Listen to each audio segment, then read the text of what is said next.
I still remember the exact moment my world tilted sideways. It was a Tuesday morning, unseasonably cold for September, and I was sitting in the small airless HR office on the third floor of Pinnacle Tech Solutions. The fluorescent lights hummed overhead like angry wasps, and Janet from HR sat across from me with a manila folder that might as well have been a death sentence. "Emma, we've received multiple complaints about your tardiness," she said, her voice professionally neutral, the kind of tone that suggested she'd rehearsed this conversation in the mirror. "According to our records, you've been late 17 times in the past 2 months." I felt my stomach drop. 17 times? That couldn't be right. I was meticulous about my schedule, almost obsessively so. I lived 20 minutes from the office, always left my apartment by 7:30 for my 8 o'clock start time, and I couldn't remember a single instance where I'd actually been late, except for that one morning when there was a massive accident on the highway that backed up traffic for miles. "I'm sorry, but I think there's been a mistake," I said, keeping my voice steady even though my hands were trembling in my lap. "I'm not late. I'm here every morning before 8. Janet slid a printed spreadsheet across the desk. It was a log of entry times, apparently pulled from our building's security system. My name appeared repeatedly with timestamps like 8:03, 8:07, 8:05, 8:11. I stared at the numbers, my mind racing. "These are the times you badged into the building," Janet explained. "Company policy clearly states that all employees must be at their desks by 8 a.m. sharp. Badging in after 8 constitutes tardiness." "But I am at my desk by 8, I protested. "I badge in at the ground floor entrance, then I have to take the elevator to the 5th floor, walk to my cubicle, put my things down. The badging system just records when I enter the building, not when I reach my actual workspace." Janet's expression didn't change.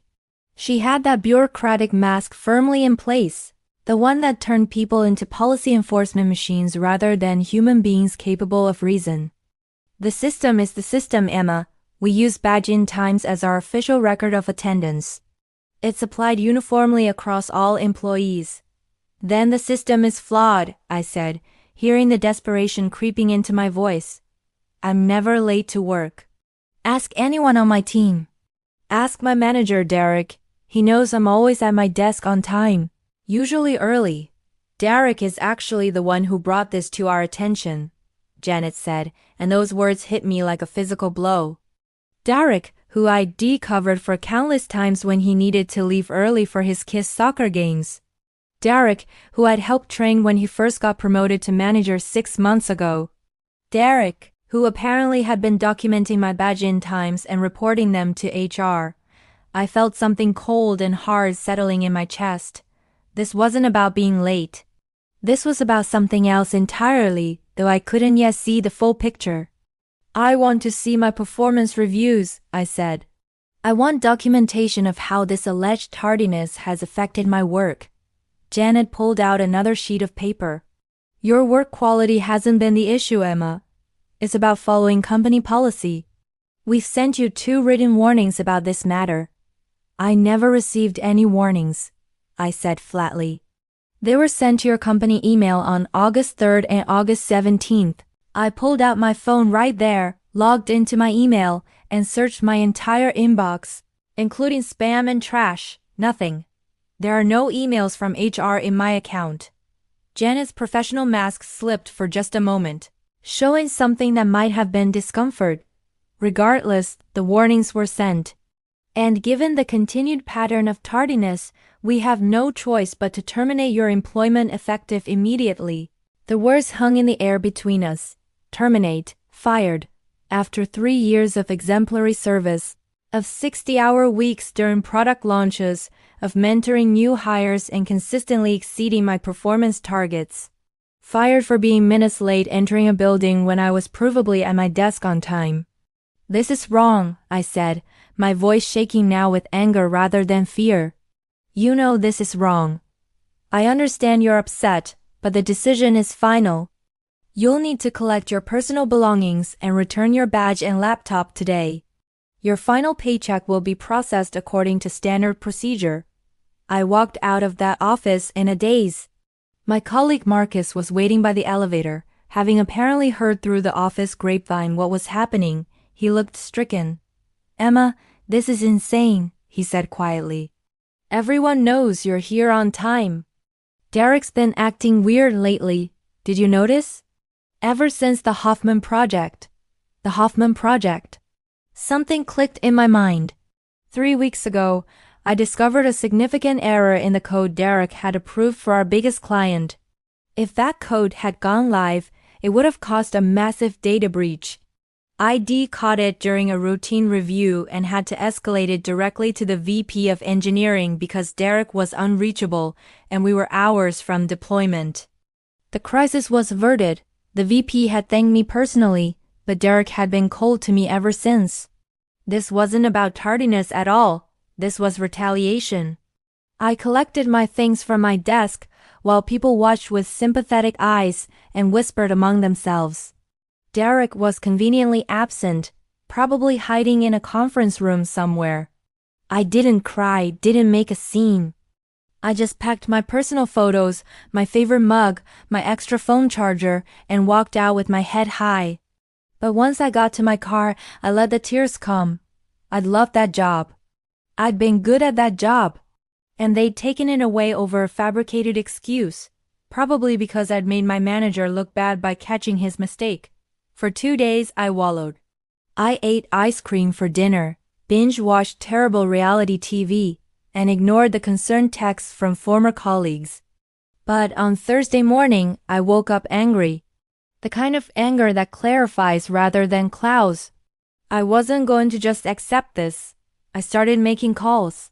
First to an employment attorney named Sarah Chun, who specialized in wrongful termination. She listened to my story and agreed to take my case on contingency. "The key is documentation," Sarah told me. "Do you have any proof that you were actually at your desk on time?" I thought about it. The building has security cameras everywhere, including on every floor. They show me arriving at my desk well before 8 every morning. Can you get that footage? Probably not directly. But I know someone who might help. That someone was James, who worked in building security. I gotten to know him over the past 3 years, always stopping to chat when I came in each morning. He was a retired cop with a strong sense of justice and a low tolerance for corporate nonsense. I met him at a coffee shop near the building. He listened to my story, his weathered face growing increasingly disgusted. "That's garbage, Emma," he said. "I've watched you come in every morning for 3 years. You're like clockwork, always here early, always friendly. This whole thing smells rotten. Can you help me?" I asked. He was quiet for a long moment. "What you're asking could cost me my job." "I know. And I wouldn't ask if I had any other option." He drummed his fingers on the table, thinking. Finally, he nodded. "The cameras archive footage for 90 days before it's deleted. I can pull the recordings from the 5th floor camera that covers your cubicle area as well as the ground floor entrance. If we're going to do this, we need to do it in the next few days before the older footage gets erased. James, I can't tell you how much this means to me. Save your thanks. Just promise me you'll use this to nail whoever did this to you." 3 days later, James handed me a USB drive in the same coffee shop.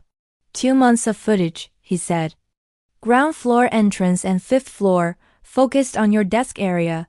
I've timestamped the relevant sections. Emma, what they did to you is documented clear as day. You're on that 5th floor footage sitting at your desk before 8 every single morning." I wanted to hug him but settled for squeezing his hand. "Thank you. Seriously, thank you."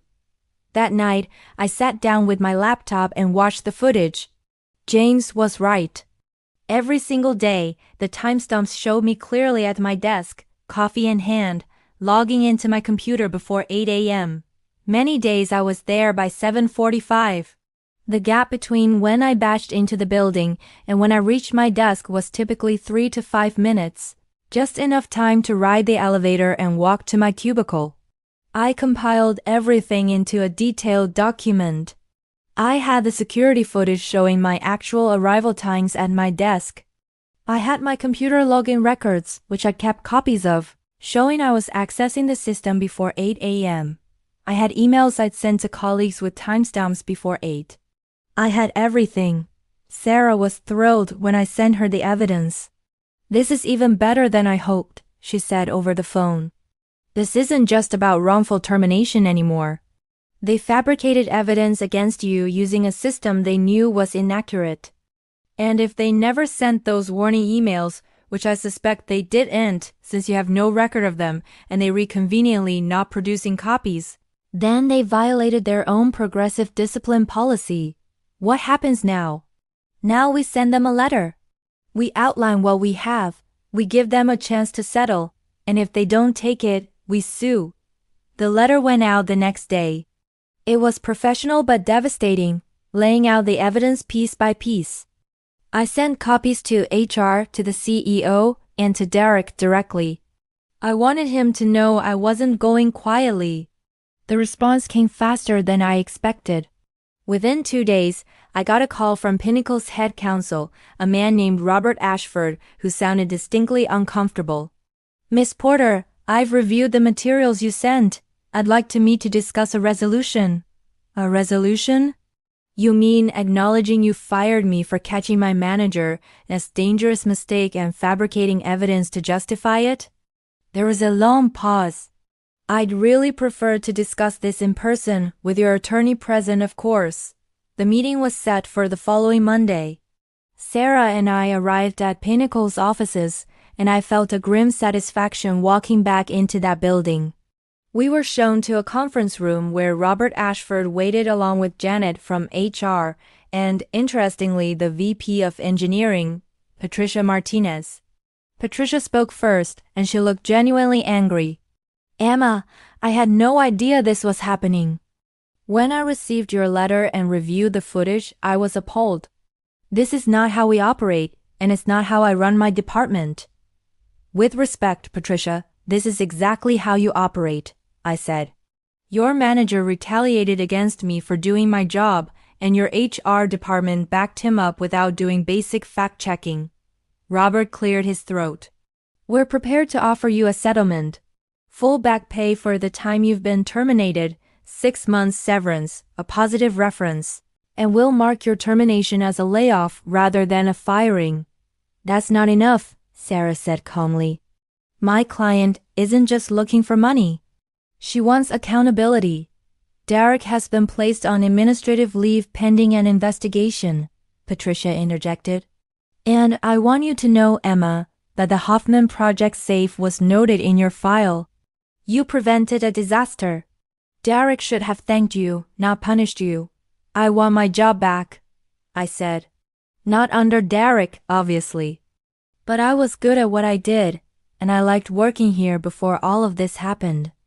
Patricia and Robert exchanged glances. "That can be arranged," Patricia said. "I have an opening on the core development team reporting directly to me. It's actually a step up from your previous position, and it comes with a 20% raise." Sarah leaned close to me.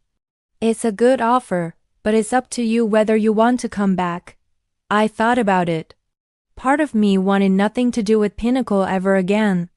But another part of me knew that leaving under these terms would feel like winning, like not letting them drive me away. I wanted in writing that Derek will not be in a position to retaliate against me in any way, I said. And I want the real reason for my termination acknowledged internally, so everyone knows this wasn't legitimate. "Done," Patricia said immediately. "Derek's likely going to be terminated himself once the investigation concludes. We've discovered he also falsified reports on 2 other projects to cover his mistakes. In the end, I took the deal. I came back to Pinnacle 3 weeks later, to a new team, a new desk, and a vindication that felt sweeter than any revenge could have." The story of what happened spread through the office grapevine, and while some might have expected it to be awkward, instead I was treated like something of a folk hero. I was the person who fought back and won. Derek was fired 2 weeks after I returned. I wasn't there when he packed up his desk and I didn't seek him out. His career implosion was consequence enough. The experience changed me though. I became more aware of office politics, more careful about documenting everything, more conscious of the ways people in power can abuse that power. I also became an advocate for other employees who faced unfair treatment. Patricia started asking me to sit in on HR policy reviews, valuing my perspective as someone who'd been on the receiving end of a broken system. But the biggest change was simpler than that. I learned that sometimes the system isn't fair, that sometimes doing good work isn't enough, and that sometimes you have to fight for yourself because no one else will. That security footage didn't just save my career. It taught me that evidence and truth, when properly documented, can overcome even coordinated efforts to push you out. Every morning when I badge into the building now, I think about those timestamps that almost destroyed my career. And I smile because I know that I'm sitting at my desk not just on time, but triumphant, having turned a firing into a promotion and a moment of weakness into lasting strength. Justice, I learned, isn't always swift. But sometimes, with the right evidence and the courage to fight for yourself, it does arrive. And when it does, it's worth every uncomfortable moment, every doubt-filled night, and every ounce of effort it took to get there.